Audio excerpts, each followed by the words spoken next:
नमस्कार, प्रणाम। मैं दमन तिवारी हूँ और आप सभी का स्वागत करता हूँ आपके अपने यूट्यूब चैनल दत्ता महोदय में। लखनऊ विश्वविद्यालय के आपके LLB 3 years course, LLB 5 years course के सेमेस्टर एग्जाम्स को लेकर के हम लोग लगातार बात करते आए हैं। और आज के अपने इस वीडियो में हम बात करने वाले हैं LLB ऑनर्स में, LLB इंटीग्रेटेड कोर्स में जो चौथे सेमेस्टर का आपका पेपर है। LLB इंटीग्रेटेड में चौथे सेमेस्टर का आपका जो अगला पेपर है लॉ ऑफ क्राइम को लेकर के हम लोग बात करने वाले हैं अपने इस वीडियो में। सबसे पहले अगर हम लॉ ऑफ क्राइम के आपके सिलेबस को देखें तो आपने पिछले सेमेस्टर में सेक्शन 1 to 120, 120B के आसपास पढ़ा है। और इस बार इस सेमेस्टर में ऑफेंसेज अगेंस्ट बॉडी से आपका जो सिलेबस है वो शुरू है। ऑफेंसेज अगेंस्ट बॉडी के बाद ऑफेंसेज अगेंस्ट प्रॉपर्टी है, ऑफेंसेज अगेंस्ट वीमेन है, मैरिज के अगेंस्ट जो ऑफेंसेज हैं। पहली यूनिट में आपकी offences against the human body है, जिसमें आपको कल्पेबल होमिसाइड में मर्डर में अंतर पढ़ना होता है। कल्पेबल होमिसाइड मर्डर के विषय में एसेंशियल्स पढ़ने होते हैं। एब्डक्शन है, किडनैपिंग है, क्रिमिनल ट्रेसपास है, असॉल्ट है और हर्ट है, ग्रीवियस हर्ट है, रॉन्गफुल रिस्ट्रेन और रॉन्गफुल कन्फाइनमेंट है। दूसरी यूनिट है जो ऑफेंसेस अगेंस्ट वीमेन है, जिसमें आपको ऑब्सीन एक्ट सॉन्ग के बारे में पढ़ना है। Outraging the modesty of women, stalking, acid attack, voyeurism, ये जो पूरी की पूरी लाइन है ये बात के कानूनी संशोधनों के परिणाम स्वरूप जोड़ी गई है, जो बहुत पूछी जाती रही है। रेप है, अननेचुरल ऑफेंसेज के विषय में है। क्रूएल्टी है 498A और ऑफेंसेज रिलेटिंग टू मैरिज, इस वाली लाइन से अगेंस्ट मैरिज से और रिलेटिंग टू मैरिज से और क्रूएल्टी से बहुत सवाल पूछे जाते रहे। तीसरी यूनिट जो है वो ऑफेंसेज अगेंस्ट प्रॉपर्टी की है, जिसमें आपको थेफ्ट के बारे में पढ़ना होता है, एक्सटॉर्शन के बारे में पढ़ना होता है, रॉबरी डकैती के विषय में पढ़ना होता है, और चीटिंग है, मिसचीफ है, क्रिमिनल ट्रेसपास है। और एक चीज़ है इसमें कई बार अंतर के साथ पूछा गया है, कई बार सीधा पूछा गया है कि criminal miss appropriation of property का मतलब क्या है, संपत्ति का आपराधिक दुर्विनियोग, और criminal breach of trust, CBT, जिसको उर्दू में बड़ा मशहूर अमानत में खयानत बोलते हैं। और चौथी जो यूनिट है वो डिफेमेशन की है, मानहानि भी उसमें पढ़ना है आपको, फोर्जरी पढ़ना है और सेडिशन पढ़ना है। डिफेमेशन का एक बड़ा सवाल आता है। डिफेमेशन को जब आप पढ़ रहे हैं, आपने टॉर्ट में शायद पढ़ा है, अगर आपके सिलेबस में है टॉर्ट, और जब आप डिफेमेशन पढ़ते हैं तो डिफेमेशन के साथ में जो 10 है उसके एक्सेप्शन है वो आपके लिए बहुत ज़रूरी हो जाते हैं। और फोर्जरी, काउंटरफीटिंग हमेशा छोटे सवाल की तरह पूछे गए हैं। क्रिमिनल इंटिमिडेशन हमेशा जब पूछा गया है तो बड़े सवाल की तरह पूछा गया है।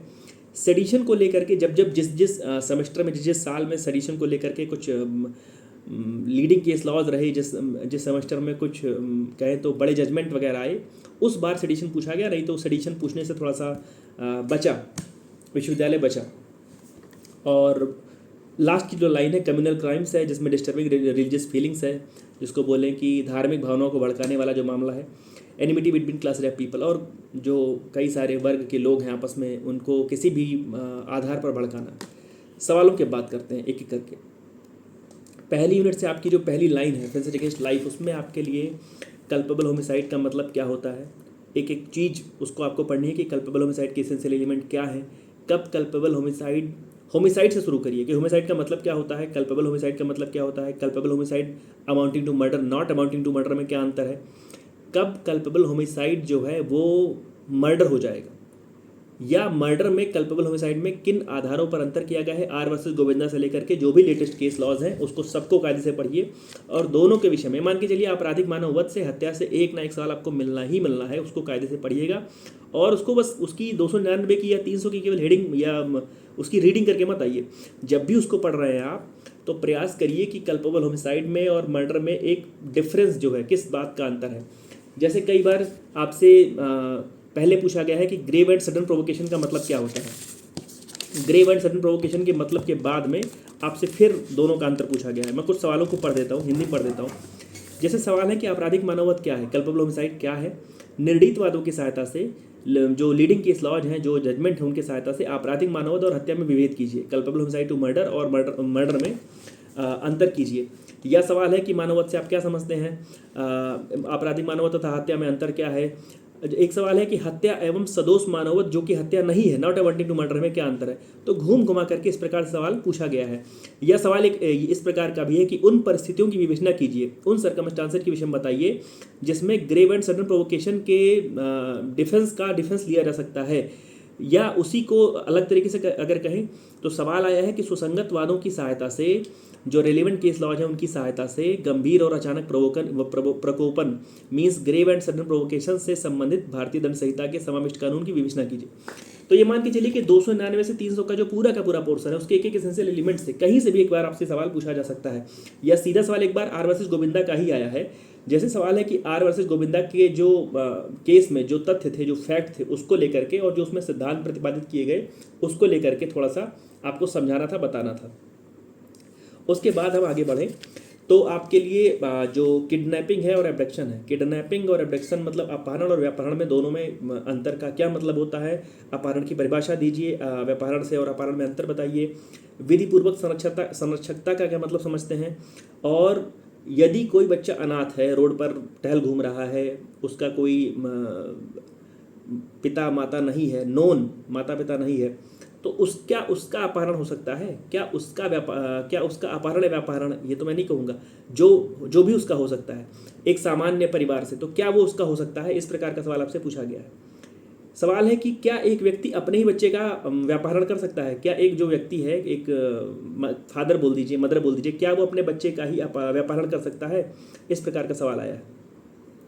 उसके बाद हम आगे बढ़ें, इन दोनों सवालों के बाद आगे बढ़ें तो यहाँ से एक सवाल अगर जो है वो हर्ट और ग्रीवियस हर्ट का है कि हर्ट का मतलब क्या होता है, ग्रीवियस हर्ट का मतलब क्या होता है। ग्रीवियस हर्ट के जो 6 या 7, मुझे ऐसा याद नहीं आ रहा है, 6-7 उसके आधार है, 6-7 उसके ग्राउंड है कि अगर ये डिसलोकेट हो गया, ये फ्रैक्चर हो गया, ऐसे करके 7 चीज़ें या 6 चीज़ें हैं, उसको पढ़ लीजिएगा कि ग्रीवियस हर्ट कब ये माना जाएगा कि ग्रीवियस हर्ट हुआ है।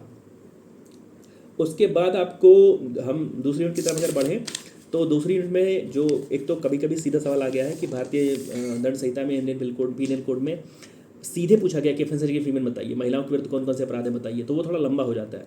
लेकिन जो सवाल अक्सर पूछा जाता है वो ए बी करके पूछा गया है, दो छोटे छोटे अपराध। जैसे सवाल पूछा जा सकता है कि द्विविवाह विवाह का मतलब क्या समझते हैं, बाइगमी का मतलब क्या समझते हैं, और outraging the modesty of women का क्या मतलब समझते हैं। क्योंकि ये सवाल इतने बड़े नहीं आते हैं कि इसमें इतना खैर कंटेंट भी नहीं रहता है, और कंटेंट की चिंता मत करिए, बिल्कुल सीधा सा आप सेक्शन लिखिए, उसके इलस्ट्रेशन अगर आपके पास आ रहे हैं तो इलस्ट्रेशन दीजिए, अगर आपके पास कुछ लीडिंग केस लॉज है तो वो दीजिए, अगर लीडिंग केस लॉज आपको नहीं याद आ रहा है, उसके कुछ फैक्ट याद आ रहे हैं, अगर एक पार्टी का नाम याद आ रहा है तो आप उस एक पार्टी का नाम लिख सकते हैं, केवल फैक्ट में उसको इलस्ट्रेशन बेस कर सकते हैं कि ए बी करके लिख सकते हैं। जरूरी नहीं है कि आप हूबहू वही आर वर्सेस गोविंदा उसके बाद सारा का सारा किस स्पोर्ट से वो आया, साल लिख रहे हैं, कहाँ छपा है, वो सब।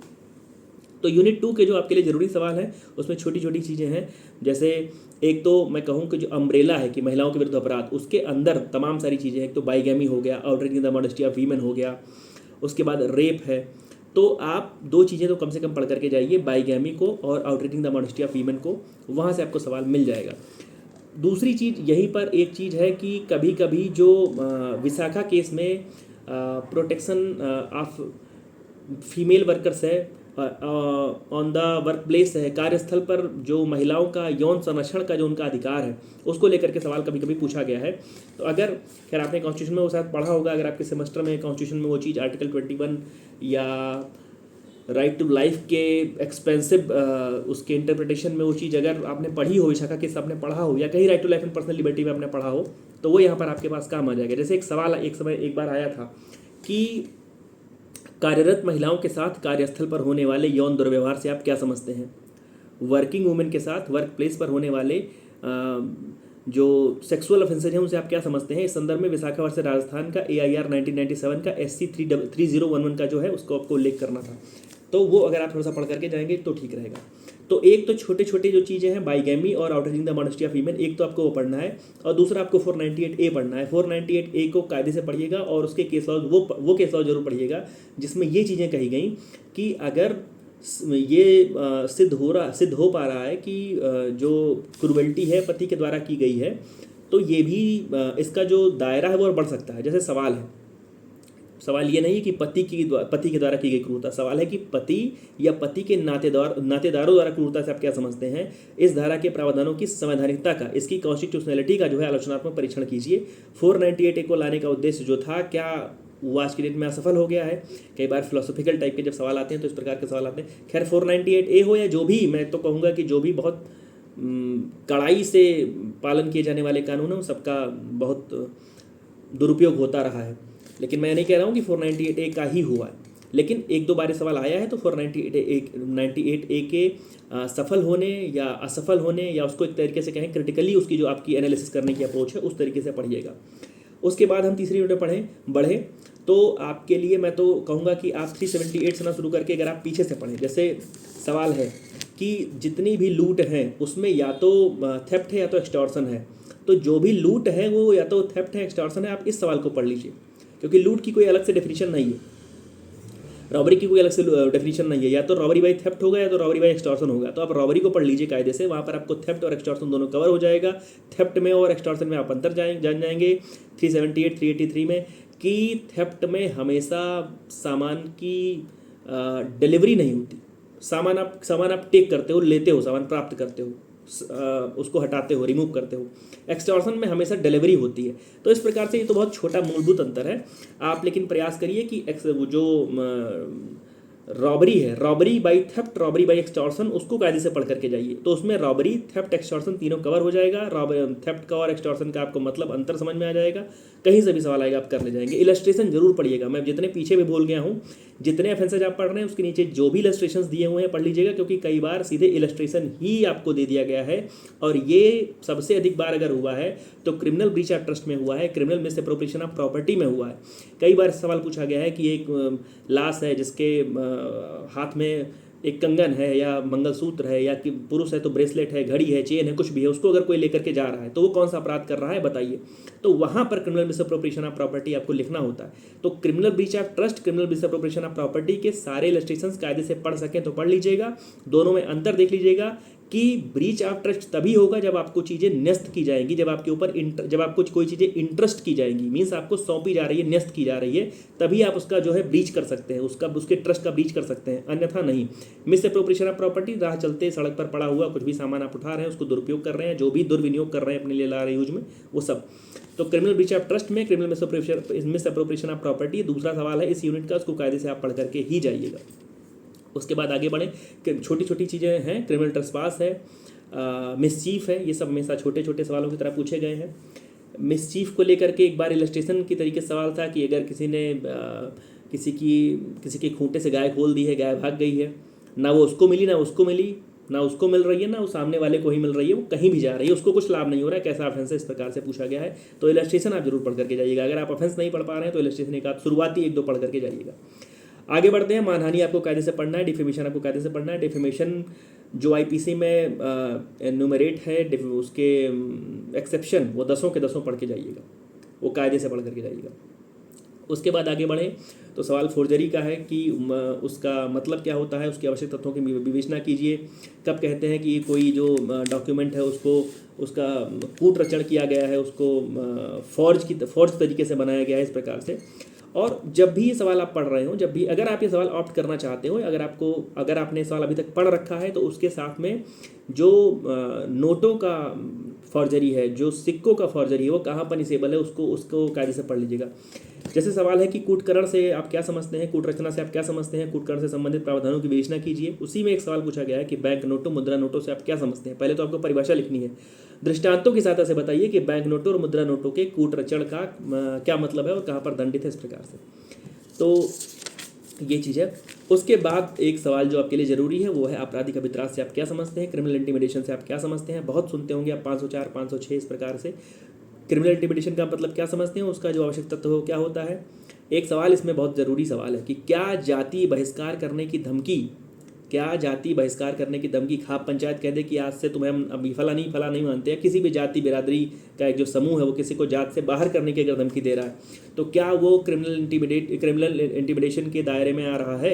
ये जवाब आपको क्रिमिनल इंटिमिडेशन के उसमें एक्सेप्शन में मिल जाएगा। या अगर आपने कोई SN मिश्रा या पिल्लई कोई भी किताब पढ़ी होगी तो वहाँ पर ये चीज़ लिखी हुई है।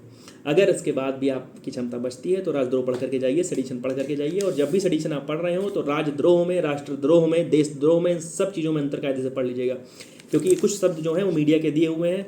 आपको ये समझना है कि जो इंडियन पिनल कोड है वो राजद्रोह की बात करता है, वो राष्ट्रद्रोह की बात करता है, या देशद्रोह की बात करता है। तीनों में कौन सा ऑफेंस है जो इंडियन पिनल कोड में दिया हुआ है और उसके एसेंशियल एलिमेंट क्या क्या हैं। सबसे पहला अगर आप याद कर सके कि किस व्यक्ति के ऊपर हुआ था, और लेटेस्ट अगर आप याद कर पाएँ कि किस व्यक्ति के ऊपर हुआ था, तो वो आपके लिए बहुत बेहतर रहेगा। अगर आप सेडिशन पढ़ रहे हैं तो बट उसका अगर आपको अभी भी लग रहा हो कि बहुत सारे सवाल हैं, बहुत सारे सेक्शन हैं, तो उसको बांट लीजिए, अभी भी समय है। Unit wise offence against human body से पढ़ लीजिए, ऑफेंस अगेंस्ट प्रॉपर्टी से पढ़ लीजिए, ऑफेंस अगेंस्ट वीमेन से पढ़ लीजिए। अगर आप प्रयास करेंगे 2-2 सवाल तीनों से पढ़ करके जाएंगे तो आपको 6-5 सवाल आराम से मिल जाएंगे। ढेर सारी शुभकामनाएं आप सभी को LLB ऑनर्स 4th सेमेस्टर के चौथे पेपर को देने जा रहे लोगों के लिए।